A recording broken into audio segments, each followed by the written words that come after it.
नमस्कार, मी विशाल बेधडक या विशेष कार्यक्रमात आपल्या सगळ्यांचं खूप खूप स्वागत। आपण बघतोय की आषाढी एकादशीच्या पूर्वसंध्येला या सगळ्या सोहळ्याला वादाचं गालबोट लागलेलं आहे। त्याचं कारण आहे पंढरपूरची मंदिर समिती। या मंदिर समितीमध्ये वारकऱ्यांपेक्षा राजकारण्यांचा भरणा जास्त आहे आणि याच मुद्द्यावरनं आज वारकऱ्यांनी सरगम चौकामध्ये माऊलींचा रथ सोहळा जो होता तो थांबवला होता। समितीत राजकीय लोकांचा भरणा असल्याचा वारकऱ्यांनी आरोप केला आणि वारकऱ्यांची नेमकी काय भूमिका काय म्हणणं आहे हे जाणून घेतले आमचे प्रतिनिधी राजेंद्र हुंजे यांनी। आपण बघतोय आता की आज शासनाने मंदिर समिती जाहीर केली। विठ्ठल रुक्मिणी मंदिर समिती 2 वर्षानंतर प्रतीक्षेनंतर ही जाहीर झाली, पण त्याच्यामध्ये असलेला राजकीय लोकांचा भरणा हा वारकऱ्यांना काही पटलेला नाही, त्यामुळे वारकरी संतापलेला आपण बघतो। माऊलींचा मुख्य पालखी सोहळा पंढरपूरच्या अगदी तोंडाशी येऊन इथं थांबवण्यात आलेला आहे। सगळे दिंडीकरी फडकरी संघटनेचे महाराज सगळे इथे आता आपल्या सोबत आहेत। ज्ञानेश्वर महाराज जळगावकर आहेत, माऊलींचे सगळ्या पालखीतले दिंडीकरी इथे सोबत आहेत। सगळा पालखी सोहळा आता पंढरपूरच्या सरगम चौकामध्ये थांबवलेला आहे। जळगावकर महाराज माझ्यासोबत आहेत। महाराज, काय भूमिका आपली?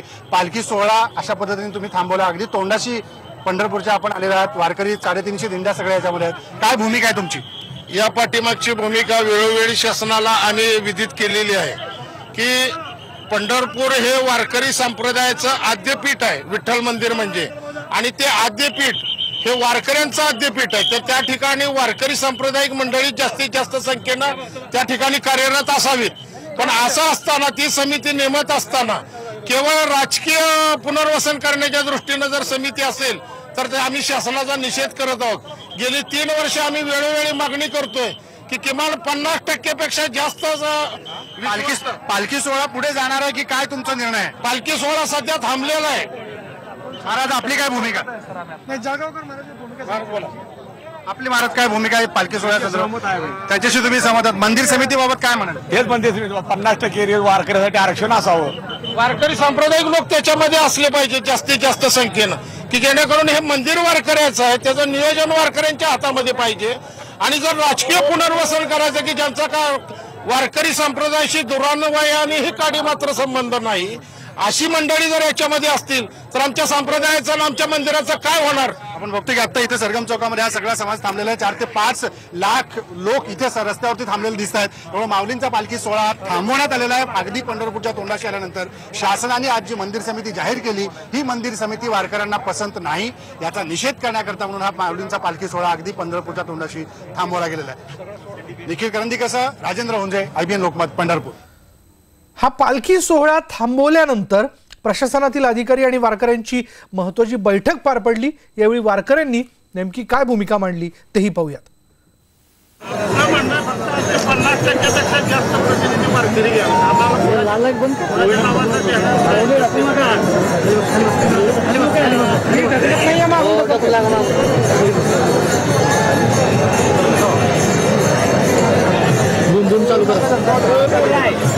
बाजार समिती आमचे 150 दिंड्या उतरते, तुम्ही ते फार चाललंय कृषी प्रदर्शनात, आमच्या दिंड्यांना उचलून लावतात। काल ट्रक गेलेले सगळे हाकलून लावले नाही। आज तुम्ही फक्त प्रत्येक म्हणजे शेतकरी संपा असेल, मराठा आरक्षण सगळे मोडून काढायचे, तुम्हाला वारकऱ्यांना पण मोडून काढायचे। आमचं काय नाही, आम्ही पहाटेपर्यंत बसू।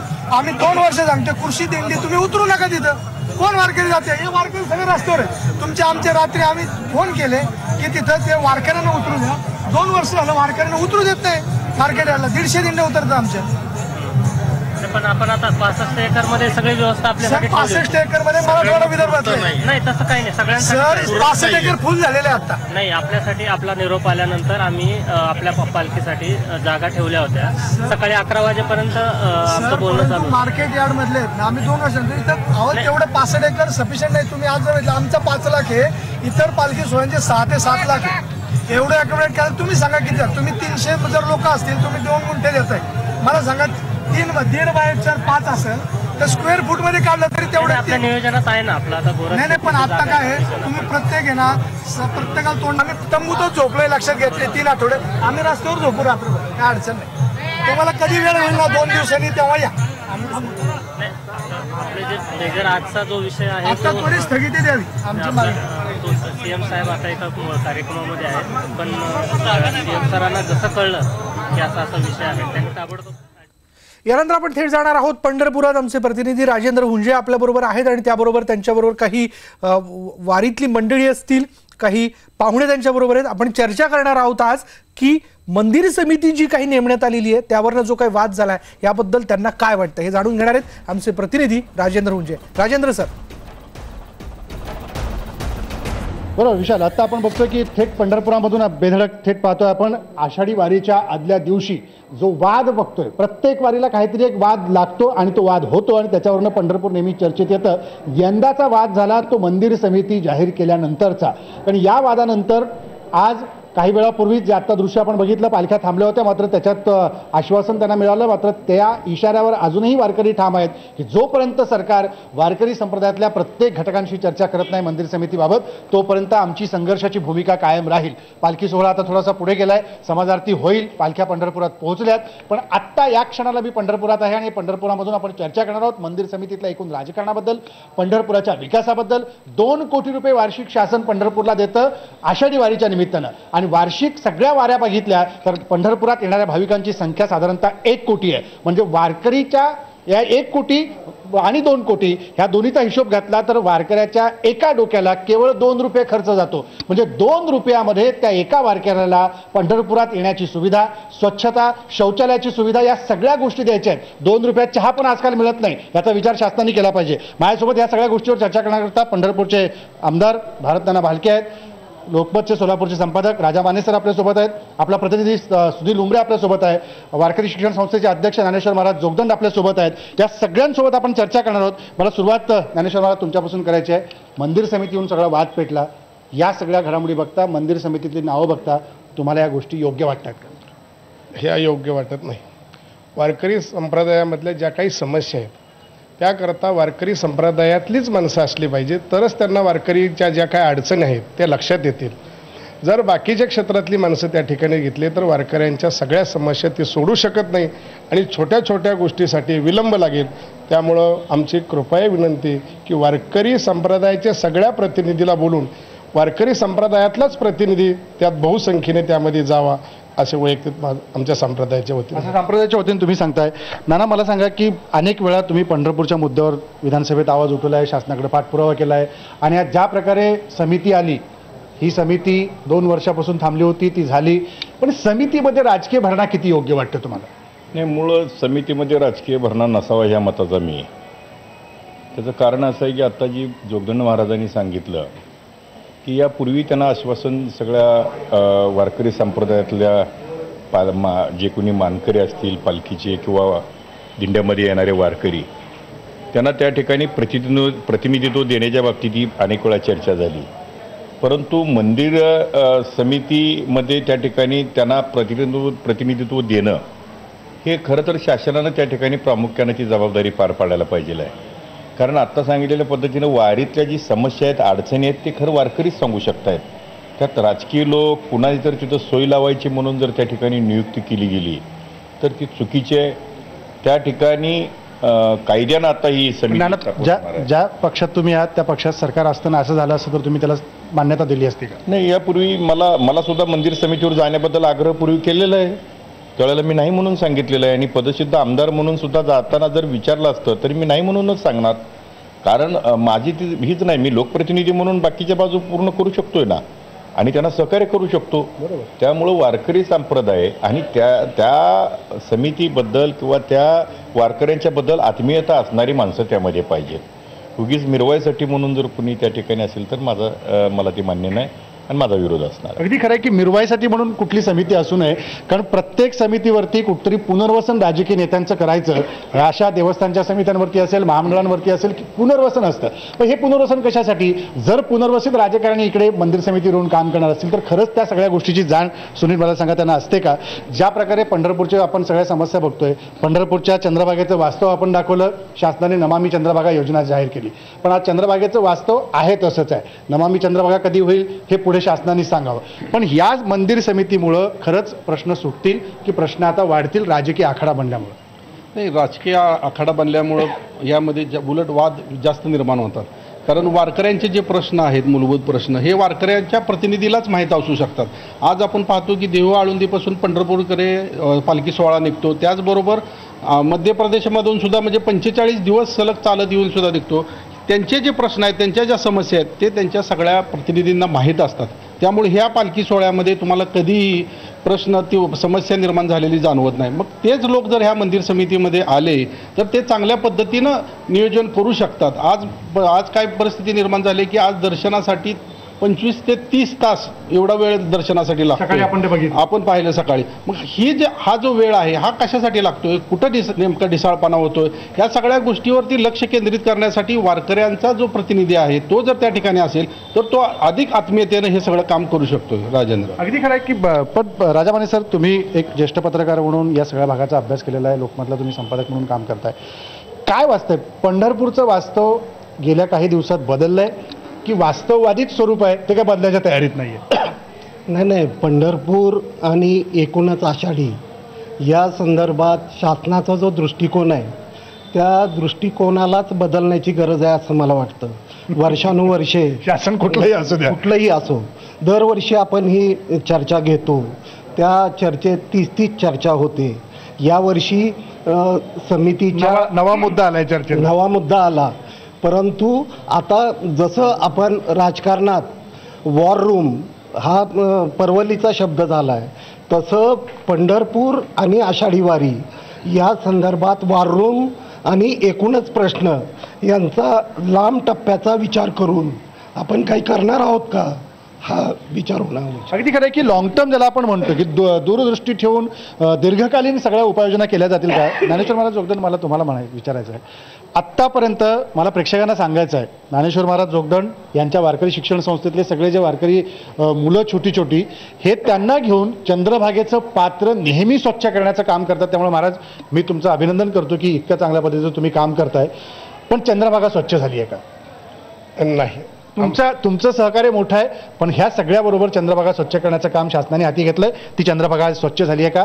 आज आम्ही चंद्रभागेत उद्या सकाळी उठून स्नानाला जाऊ, ते पवित्र स्नान असणार का? अत्यंत वाईट वाटतं चंद्रभागेचा वास्तव चित्र जेव्हा आपण पाहतो. आज आपण चंद्रभागेत जर गेलं तर एक अर्धा इंच मैल्याचा थर एकंदरीत पाण्यात आपल्याला पाहायला मिळतो. पाय ठेवल्या किती पाणी आहे चंद्रभागेत? अत्यंत कमी पाणी, म्हणजे आंघोळही नीट होता येत नाही. वारीचं पाण्याचं नियोजन नाही. वारीच्या संदर्भात आज हजारो लाखो वारकरी आपल्याला चंद्रभागेचे स्नान केल्याशिवाय पंढरीची वारी पूर्ण होत नाही. वारकऱ्याची अशी भावना, एक वेळेस पांडुरंगाचं दर्शन नाही झालं तरी चालेल, पण चंद्रभागे स्नान याला प्राधान्य. अनेक दर्शन विठोबाचे 2 नंबरला दर्शन घेतलंय, पण चंद्रभागेचं स्नान ही वारी पूर्ण झाल्याचं असं वारकऱ्याची भावना असते. पण आज जर चंद्रभागेत गेलं तर आपण चंद्रभागेत स्नान करून पुण्य संपादन करतोय का रोग घेऊन जातोय अशी एकंदरीत समस्या एकंदरीत चंद्रभागेचं चित्र आपल्याला पाहायला मिळतं. अत्यंत वाईट हे प्रतिवर्षी आम्ही प्रत्येक वारीला हे करतो, पण आपण समाधान नाही. शासनाने केवळ वारकऱ्याच्या भावनेशी खेळू नये. आज आम्ही काही वारकऱ्यांच्या प्रतिक्रिया जाणून घेतल्या. ज्यावेळेस चंद्रभागेच्या पात्रात गेलेलो होतो त्यावेळेला वारकरी असं म्हणाले की काही परिस्थिती बदलत नाही, पण आता वारकरी संघटनांनी, वारकरी प्रतिनिधींनी, वारकरी संघटनेच्या प्रमुखांनी, महाराजांनी आणि सगळ्या संप्रदायांनी आता खरं प्रबोधन करण्याची गरज आहे. पण हे प्रबोधन संतांनीच 800 वर्षापूर्वी केले, ते अजून का अंमलात आणत नाही आपण? नाही, तेवढ्या बाबतीत आम्ही आणखी कमीच पडलो असं आम्ही मान्य करतो. मी प्रत्येक कीर्तनाच्या माध्यमातून चंद्रभागेचं महत्त्व एवढं यासाठी सांगतो की तिथं गेल्यानंतर हे आम्ही जे कीर्तनाला ऐकायला येणार आहेत तेच चंद्रभागेला जाणार आहेत, आणि जाताना गेल्यानंतर त्यांनी काही वस्त्र टाकू नये, फोटो टाकू नये, म्हणून प्रत्येक कीर्तनाच्या माध्यमातून आम्ही हे समाज प्रबोधन करतो. पण आणखी जसं पाहिजे तसं आमच्याकडूनच आणखी ते प्रबोधन झालं नाही. आम्ही तिथं कमी पडलोय. खंत वाटते मला. याची खंत वाटते की ही खंत कबूल करायला देखील मोठं मन लागतं, कारण चंद्रभागेच्या पात्रात जाऊन तितक्याच मोठ्या मनाने ते काम करतात, सेवा करतात, त्यामुळे तितक्या प्रांजळपणे ते कबूल करतायत. ना काय वास्तव आहे? म्हणजे तुम्ही इतकी मागणी करताय, 2 कोटी रुपये फक्त आषाढी वारीचं अनुदान शासन देतं, आणि हे इतकी निधी 2 कोटी रुपये 5 कोटी देतं. बरं, 5 कोटी जरी आपण पकडलं तर वार्षिक येणारी वारकऱ्यांची संख्या किती आहे? 1 कोटी आहे. म्हणजे वारकऱ्याच्या एका डोक्याला फक्त 5 रुपये खर्च होतो. आज कटिंग पण 5 रुपयात मिळत नाही चहाचं. हे कसं काय शासन करतं की ह्या सगळ्या वारकऱ्याला? नाही, मुळं असं आहे की पंढरपूर विकास आराखडा चतुर्थ तुकाराम महाराजांच्या 450 वर्षानिमित्त जी विकास आराखड्याची संकल्पना पुढे आली, 450 कोटीचा आराखडा 1200-1250 कोटीपर्यंत गेला. 2 वर्षापूर्वी राज्याच्या मुख्यमंत्र्यांनी मला माझ्या लक्षवेधीवरती आश्वासन दिलं होतं की 647 कोटी रुपयेमधलं पंढरपूर, फक्त पंढरपूरसाठी 1 रुपया कमी पडू देणार नाही. त्यामध्ये आळंदी नाही, देहू नाही आणि भंडारा डोंगर नाही, फक्त पंढरपूरसाठी. आम्हालाही वाटलं आता पंढरपूरचा विकास होऊ शकतो. 2 वर्षापूर्वी बजेटला हेच आता स्वच्छता पाणी पुरवठा मंत्री लोणीकर साहेबांनी किंवा अर्थमंत्र्यांनी घोषणा केली की नमामी चंद्रभागा, म्हणजे चंद्रभागेचं पावित्र्य जपायसाठी त्या ठिकाणी घोषणा केली, काही तरतूद केली.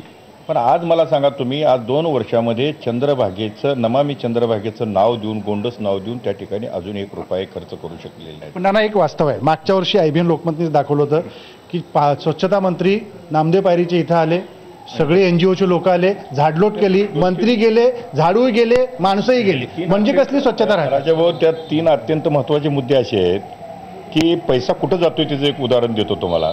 आता जे टॉयलेट ब्लॉक जे लावलेले आहेत म्हणजे शौचासाठीचे, त्याला 700 रुपयेच्या वर पर दिवसाला भाडं आहे. त्याला मोबाईल टॉयलेट लावलेली. त्याची संख्या किती आहे साधारणतः आता आकडेवारी मी मागवली आता शिवोला, आणि त्यानं त्या बाजारानं काय केलंय, पुण्याच्या त्यानं गोडाऊन केलं नदीच्या पलीकडं, आणि तो इथंच ठेवतोय बारमाही. म्हणजे ह्यानंतर कार्तिकी वारीला म्हणजे त्याला नक्की लॅटरी इथं लागलेली आहे. म्हणजे दिवसाला 700 रुपये एका मोबाईल टॉयलेटला भाडं आहे, आणि समजा त्यांनी 1000 लावले तर? हायकोर्टानं राजाभाऊ त्या ठिकाणी सक्त सूचना दिल्या त्या की पहिल्यांदा तुम्ही शौचालयाची व्यवस्था करा. बरोबर.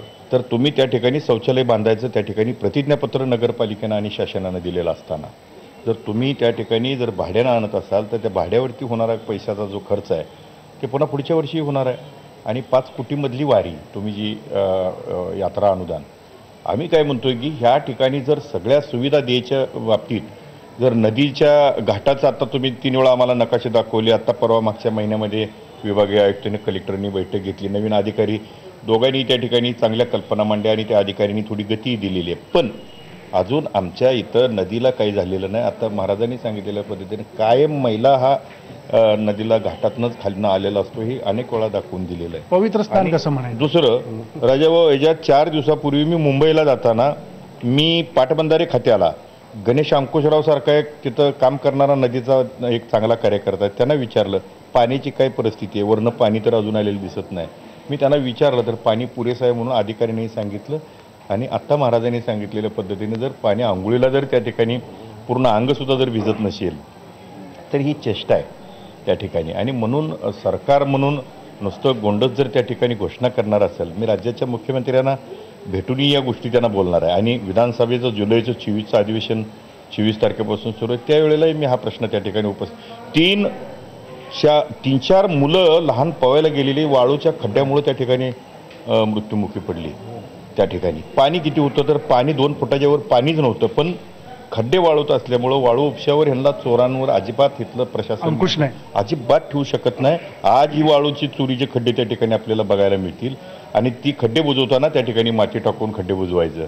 म्हणजे काही वेळेला तर असं होतं की त्या अधिकारी काय म्हणतात तिथले की तुम्ही एक वाळूवर लक्ष ठेवतात, ते म्हणतात की आम्ही हे अधिकारी बाकीचे येणाऱ्याची शहादारी कशातनं करतो त्यातनंच करतोय म्हणून सांगतात. म्हणजे हे वास्तव आहे सगळं. मला सुनील नाना जे गोष्टी सांगतात त्याचा आपण आढावा घेतलाच होता जेव्हा पंढरपूरच्या पात्रातले वाळूचे त्याच्यात ती मुलं बुडाली खड्ड्यामध्ये. पण पंढरपूर शहराच्या वाट्याला हे दुःख वारंवार काय येतं.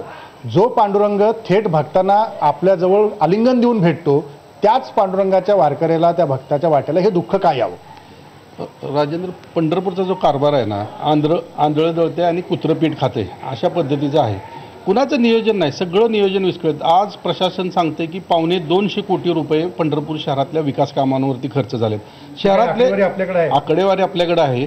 2 रस्ते पंढरपूर शहरातले सोडले तर कुठलाही रस्ता धडाचा नाही आहे. सगळ्या रस्त्यावरती खड्डे आहेत. आता रस्त्यांची जी कामं चालू आहेत आणि सगळी कामं जी आहेत ती वारीच्या तोंडावर सुरू केली जातात. म्हणजे आलेल्या वारकऱ्यांच्या ह्या घाई गडबडीमध्ये चुकीच्या पद्धतीनं काम करण्यासाठी हे अशा पद्धतीचं नियोजन केलं जातं. आम्ही मुख्यमंत्र्यांना अनेक वेळा वारंवार विनंती करतोय की एक स्वतंत्र अधिकारी द्या की जेणेकरून ह्या सगळ्या कामामध्ये सुसूत्रता राहील. आज काय परिस्थिती झाली, 250 कोटी रुपये खर्च केलेले आहेत. कशावर केलेत? शौचालयावरती केलेत. शौचालय कुठं बांधलेत?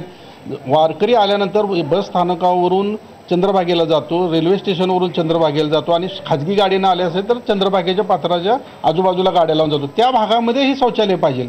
तर शासनानं शौचालय बांधलेली जी जागा आहे की त्या भागात कुणी फिरकत नाही अशा ठिकाणी शौचालय बांधलेले आहेत. मग पंढरपूर घाण व्हायला वावत आहे. मग आता ही जी खाजगी जी शौचालय आपण जे म्हटलं आता की आता शासनानं 3 कोटी रुपये ह्या तात्पुरत्या शौचालयासाठी दिलेले आहेत. 1000 रुपये प्रत्येक दिवसाला या शौचालयासाठी भाडं आहे. कालच मी वाकरीच्या पालखी तळावर होतो, त्या ठिकाणी लावलेल्या नुसतं सेट लावलेलं, सिनेमाचं सेट लावतो तसं ते बॉक्स लावलेले होते. तिथं पाणी नव्हतं, काय नव्हतं. लोक विदाऊट पाणी स्वतः बिस्लरी घेऊन जाऊन त्याच्यामध्ये वापर करत होते. मग ही कशासाठी सगळं स्टंटबाजी आहे, शोबाजी. आणि लॉकर सिस्टीम पंढरपूरची जी केलेली आहे, कुठं करायला पाहिजे लॉकर? म्हणजे जी कामं केली आहेत ती अतिशय निरुपयोगी झालेली आहेत. धड त्याचा पंढरपूरकरांना फायदा आहे ना धड वारकऱ्यांना फायदा आहे. मग अशा पद्धतीनं जर माझं काय म्हणणं की वारकरी केंद्रबिंदू बांधून सगळी कामं व्हायला पाहिजे. वारकरी केंद्रबिंदू बांधून न बघता, केंद्रबिंदू कोण आहे? वारकरी सुटला केंद्रबिंदू ठेकेदार आणि हे अधिकारी यांच्या सगळ्या मिलीभगत असल्यामुळं हे पंढरपूरची अक्षरशः वाट लागली असं म्हटलं तर हरकत नाही.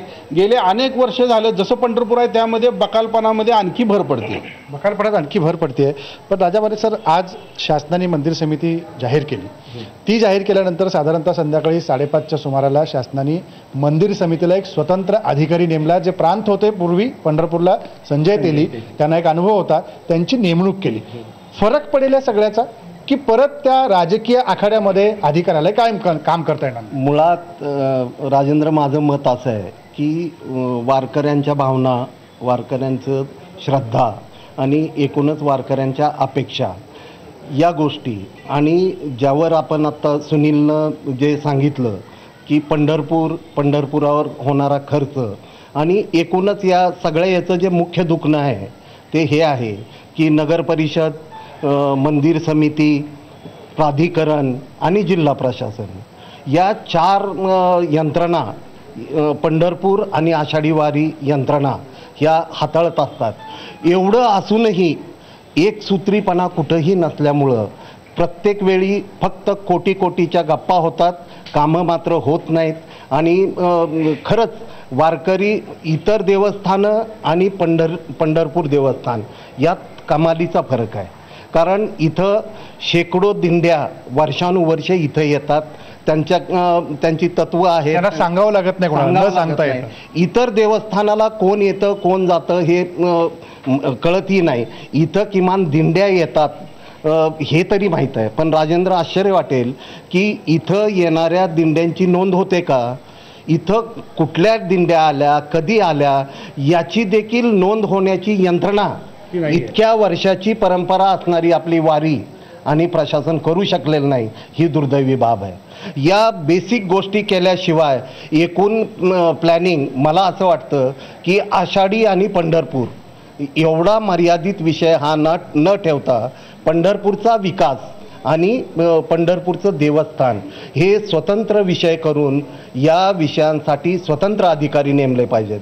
तुकाराम मुंडेसारखे अधिकारी येतात, ते त्यांच्या पद्धतीनं धडपडीनं काम करण्याचा प्रयत्न करतात.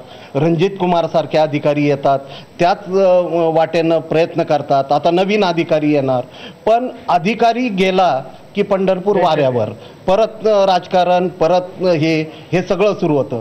भलेही राजकारणी आणि अधिकारी यांच्यात बऱ्याच वेळा खटकेही उडत असतील, परंतु मला याची खात्री आहे की पंढरपूर परिसरातील पुढारी, पंढरपूर देवस्थान या मुद्द्यावर नेहमी एक होताना दिसतील. आपल्याला निश्चितपणानं एक होताना दिसतील. राजकारण काही असेल, पण यासाठी शासनानं आता पंढरपूरकडं आणि आषाढी वारीकडं गांभीर्यानं बघण्याची गरज आहे. आणि या सरकारकडून तर विशेष लोकांच्या अपेक्षा वाढलेल्या आहेत. आज वारकरी ज्या भावनेनं, ज्या पोटतिडकीनं पालखीच्या तिथं, सोहळ्याच्या तिथं आपण पाहिलं, कारण त्यांना या सरकारकडून अपेक्षा याच्यासाठी आहेत की हेच सरकार देशभर मंदिर वही बनाएंगे म्हणत होतं.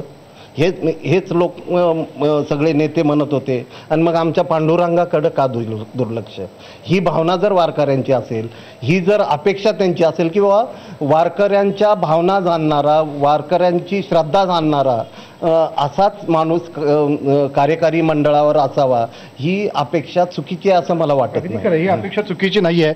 पण पंढरपूर विकास प्राधिकरणाचा तुम्ही मुद्दा काढला, नानांनी पण काढला, ती अजूनही कागदोपत्री आहे. ना अधिकारी नेमला गेला, ना सदस्य नेमले गेले, ना त्याचं कार्यालय कुठे हे कळलं गेलं. त्यामुळे त्याची गती काय ती पण कळत नाही. त्यामुळे हे सगळे मुद्दे आपण बघितले, हे सगळे निगेटिव्ह मुद्दे पंढरपुरातले आपण बघितले. पण पंढरपूरसाठी काय करता येईल, सकारात्मक दृष्ट्या करण्याच्या अनेक गोष्टी आहेत. फक्त ती इच्छाशक्ती पाहिजे. याच्यावर बोलूया ब्रेकनंतर. छोट्याशा ब्रेकनंतर परत भेटू. हे सगळे पाहुणे असतील आणि पंढरपुरातले विषय असतील. ब्रेकच्या नंतर ही चर्चा चालू आहे.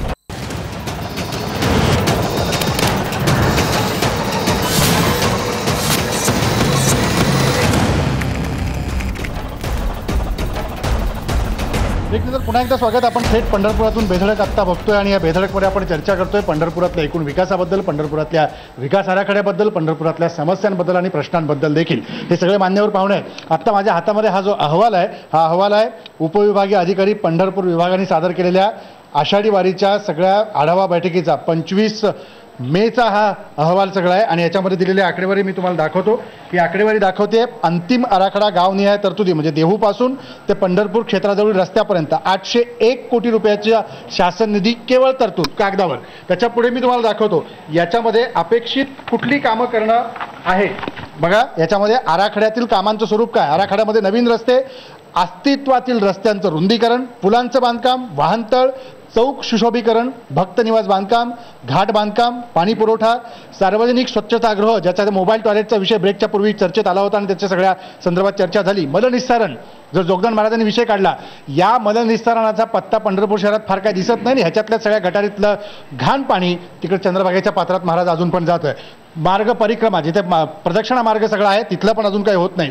विद्युतीकरणाचा परिणाम थोड्या वेळापूर्वीच आपण बघितला. शो चालू असताना लाईट गेली, त्यामुळे पंढरपुरात विद्युतीकरणाची काय समस्या आहे तुम्हाला लक्षात येईल. परत ही लाईट आली, कार्यक्रम सुरू करतो. अजूनही लाईटमध्ये थोडासा धोका देण्याची शक्यता वाटते. मला काय वाटतंय, ह्या सगळ्या समस्या हे सगळे कागदावरच्या गोष्टी आहेत. काय केलं पाहिजे पंढरपूरला? कागदावर ठेवलं पाहिजे का प्रत्यक्ष रस्त्यावर आणून काम केलं? आम्ही विधानसभेत हाच प्रश्न मांडला होता की देहू, आळंदी, भंडारा, डोंगरला पैसे खर्च झाले, पंढरपूरला अजून पैसे खर्च झाले नाहीत. त्यानंतर त्यांनी वाढीव जे 2014च्या सप्टेंबरमध्ये जी विकास वाढीव आराखड्याला जी मान्यता दिली त्यामध्ये आम्ही पंढरपूरला पैसे जास्त देऊ आणि या विद्यमान मुख्यमंत्र्यांनी आम्हाला त्या ठिकाणी आश्वासित केलं. पण राजेंद्रजी घडतंय काय की वारीच्या अगोदर जी बैठका होतात, पालकमंत्री, पुण्याला विभागीय तिथले पालकमंत्री मिळून 3 जिल्ह्याची बैठक होती. त्या ठिकाणी आम्ही समस्या मांडलेल्या आहेत. आता साधं उदाहरण आहे, एक तुकाराम महाराजांच्या पालखीचा मार्ग आहे तो शेळव्यापासून तो रस्ता अर्ध्यात सोडलेला आहे. पंढरपूरला अजून तो पोच केला नाही. असे मोठे खडे त्या साईड पट्टीच्या बाजूने टाकलेले आहेत. उद्या सकाळी जरी गेले तर तुम्हाला ते बघायला मिळतील. एक नंबर, त्या खड्यावरूनच वारकरी चालतात. दुसरी महत्त्वाची बाजू अशी की पायात चप्पल न घालता दर्शन रांगेमध्ये वारकरी आज 4 किलोमीटरवर आहेत. आत्ता गोपाळपूरच्या पुढं तिथून ते येत आहेत. दर्शन मंडप आहे, पत्र्याचं तिथं शेड केलेलं आहे. पण आम्ही त्या ठिकाणी सूचना केली त्या की मी तिथं 35 वर्ष त्या रस्त्याने येतोय, माझं गाव त्या रस्त्याला आहे. मी त्यांना सांगितलं होतं की तुम्ही अनायशा तिथं सिमेंट कॉन्क्रीटचं एक साईडने तुम्ही गटरीचं वरचं ही केलेलं आहे. त्याच्यावरती जर तुम्ही त्याला अँगल बसवायची व्यवस्था केली आणि त्याच्यावरनं छत वगैरे जर तुम्ही चांगल्या पद्धतीने हे केला, पाऊस आला तर त्याला निवारा होईल. 500 मीटर अंतरावर त्या ठिकाणी एक शौचालयाचं टॉयलेटचं युनिट ठेवून पुढच्या बाजूला पाण्याची व्यवस्था केली. त्या वारकऱ्यांना त्या ठिकाणी पायी चालताना तिथं त्या ठिकाणी जर तुम्ही फ्युइंग ब्लॉक टाकले तर त्यांना जरा समाधान वाटेल. इथं आलेलं देवाच्या श्रद्धेनं ते जे लोक आलेले आहेत त्यांना तिथं समाधान वाटलं पाहिजे. या पद्धतीचं काम अजूनही त्या ठिकाणी होत नाही. तिसरी गोष्ट, जे 4-5 मजल्याचा दर्शन मंडप बांधला आहे, 70-80 वर्षाच्या वारकऱ्याची श्रद्धा आहे. आज सगळे जर वारकऱ्यांची संख्या जर तुम्ही डोळ्यासमोर ठेवली तर तरुणापेक्षा काही 60-70 वर्षाची वारकरी सुद्धा त्यामध्ये जास्त आहेत. त्यांना पांडुरंगाचं रुक्मिणीचं दर्शन करायचं आहे पण ते वर जाऊ शकत नाहीत. मग ह्यांनी सांगायचं की आम्ही एक मजलाच हे करू. पण एक मजला चढायची सुद्धा काही जणांची हे नाही. कोणी हृदयाचा पेशंट असतो, हार्टचा काही प्रॉब्लेम असतो. त्या गोष्टी आम्ही अनेक वेळा सूचना केलेल्या आहेत पण हे ऐकत नाही. कोणी ऐकत नाही म्हणजे यांचा मेळच नाही. जे अगोदर ते सगळे राजाभाऊंनी सांगितलं, सुनीलनं सांगितलं, महाराजांनी सांगितलं तीच येत आहे. आणि म्हणून आम्हाला लोकांनी तिथं पाठवलं विधानसभेत. आम्ही विधानसभेत या गोष्टी बोललेलो आणि आम्ही राज्याच्या मुख्यमंत्र्यांना ह्या अधिवेशनात ह्या गोष्टी मांडणार आहे. जर तुम्ही हे करायचंच नसेल आणि ह्याला जर न्यायच द्यायचा नसेल तर इथल्या मग वारकऱ्यांना म्हणजे निष्कारण तुम्ही त्रासाच्या दृष्टीने या ठिकाणी आमंत्रित होते अशा पद्धतीचं. बरोबर की वारकऱ्याचा त्रास काही कमी होत नाही. जोगदंड महाराज या सगळ्या गोष्टी मी आत्ता कागदावरच्या दाखवल्या, त्या अजूनही कागदावर आहेत. विद्युतीकरणाचा मुद्दा अनुभव आपण घेतला, कार्यक्रम ब्रेकनंतर सुरू झाला, अंधार पडला, परत सुरू झाला. म्हणजे हा लपंडाव आहे सगळा पंढरपुरात वारकऱ्यांसोबत खेळेला, असं वाटत नाही तुम्हाला? अगदी आपण बोलताय ते अनुभवाला आज दिवसभर आम्ही पाहिले. लाईटचा तुम्हाला एक 5 मिनटं अनुभव आला. पण पहाटे 3 वाजल्यापासून आमच्या संत जो सनपेठ वर्ग भाग भगवान नगर त्या भागात पहाटे 3 वाजल्यापासून ते 4 वाजेपर्यंत लाईट नाही. त्याच्यामुळे आम्हाला टॉयलेटला पाणी नाही, स्वयंपाकाला पाणी. आजची स्थिती आहे, आषाढी वारीच्या आदल्या दिवशीची दशमीची स्थिती आहे. आमच्याकडे जवळजवळ 1000 वारकरी आहेत. त्यांना टॉयलेटला वापरायला सुद्धा पाणी नाही. आम्ही 10 टॉयलेट बांधलेत.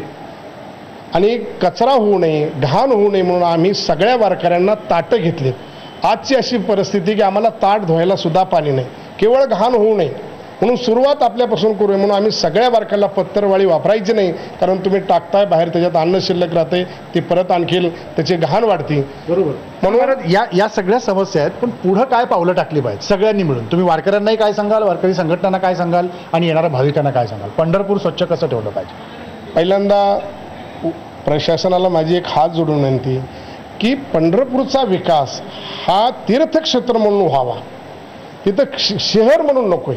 वारकऱ्याच्या ज्या काही समस्या आहेत हे पहिल्यांदा 12 वर्षातून कुंभमेळा होतो तर त्याचं 3-3 वर्षे कामं चालतात आणि आमच्याकडे वर्षातून 4 वेळेस हजारो वारकरी, लाखो वारकरी येतात आणि त्याचं 15 दिवसापूर्वी काम चालू होतंय आणि हा वर्ष 16 शेकडो वर्ष चालू आहे, शेकडो वर्ष चालू आहे। लाज वाटते आम्हाला, 15 दिवसापूर्वी कामं चालू झालीत आमच्या तिकडली गटराची, सगळे जाम झाल्यानंतर काय 15 दिवसात होणार आहे?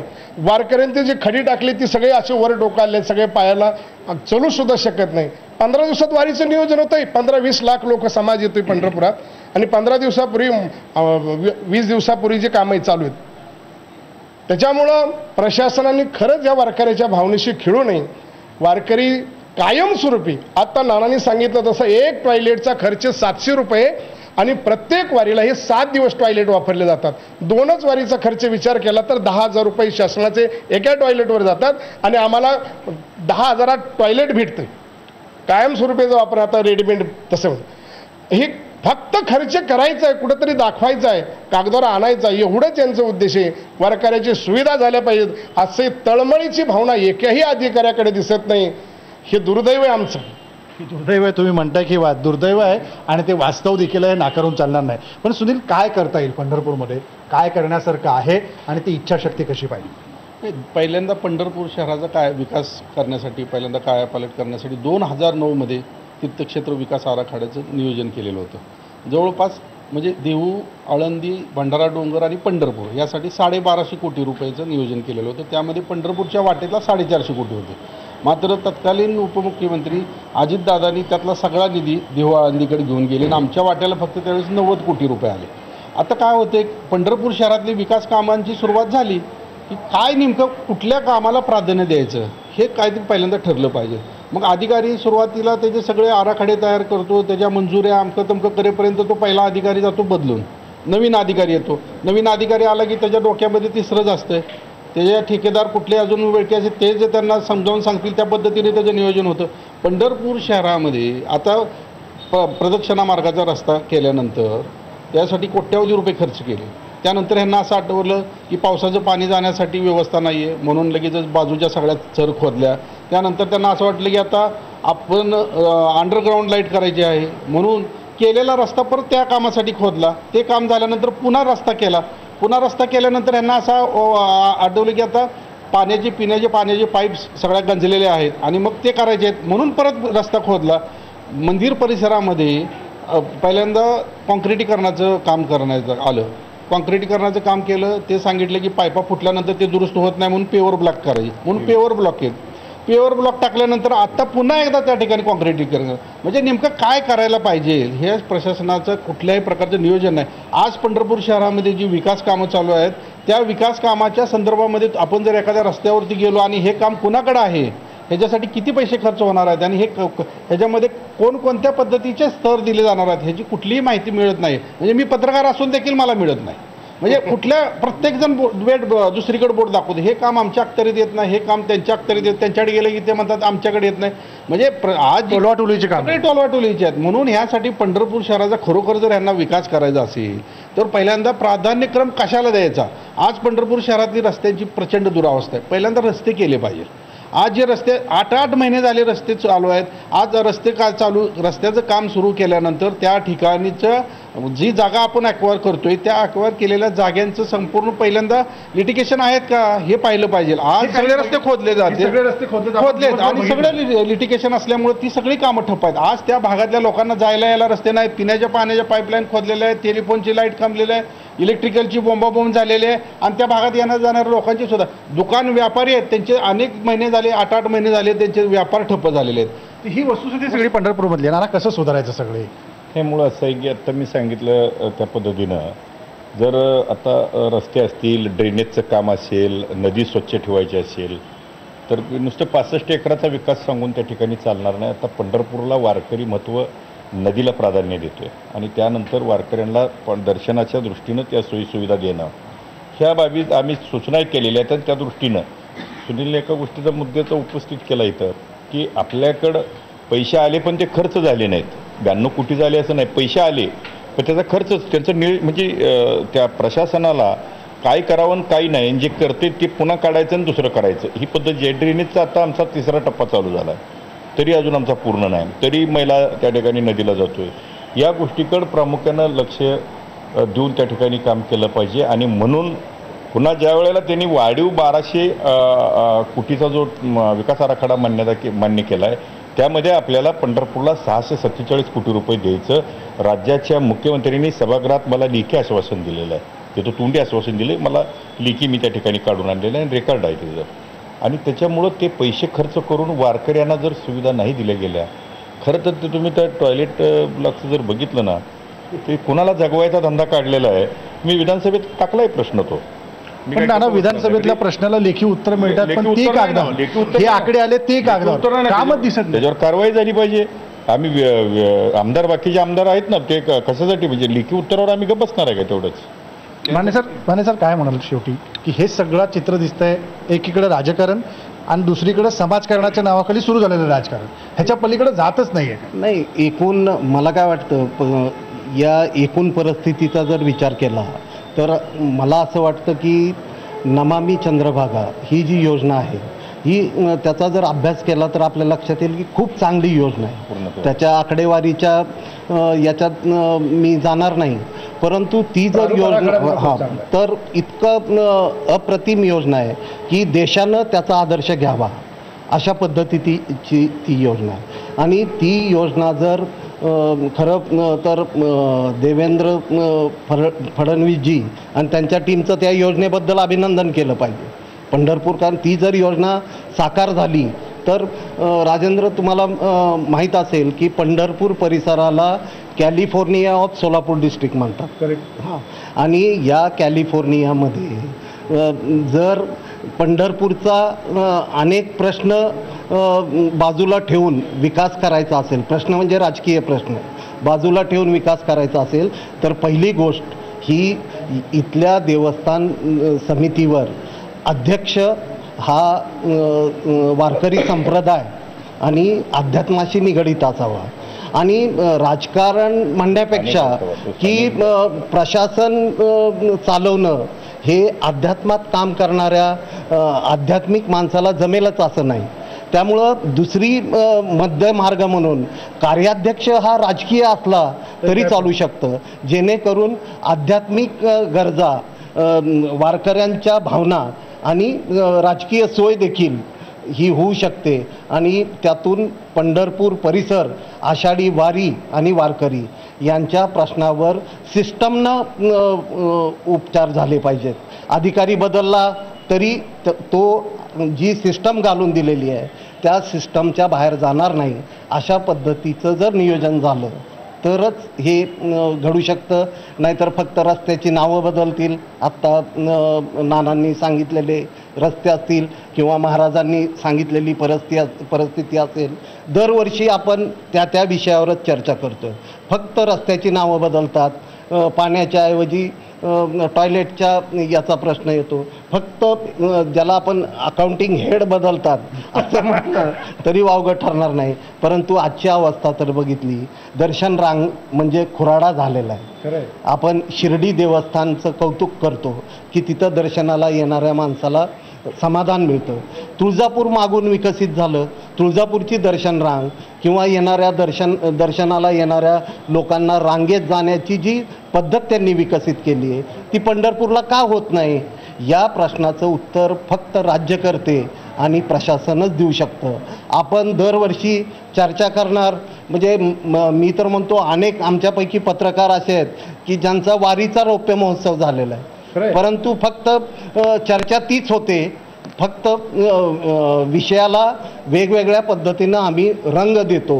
ही परिस्थिती जर बदलायची असेल तर सिस्टम न कामं झाली पाहिजेत अशा पद्धतीचं नियोजन जर शासन करू शकलं तरच या प्रश्नाला कायमस्वरूपी तोडगा मिळू शकेल. नाहीतर हे वाद उत्पन्न होतात, 8 दिवसात त्याच्यावर तोडगे निघतात आणि पंढरपूर, वारकरी आणि हे या सगळ्या समस्या वर्षानुवर्षे म्हणजे येरे माझ्या मागल्यासारखं वर्षानुवर्ष चालत राहणार आहे.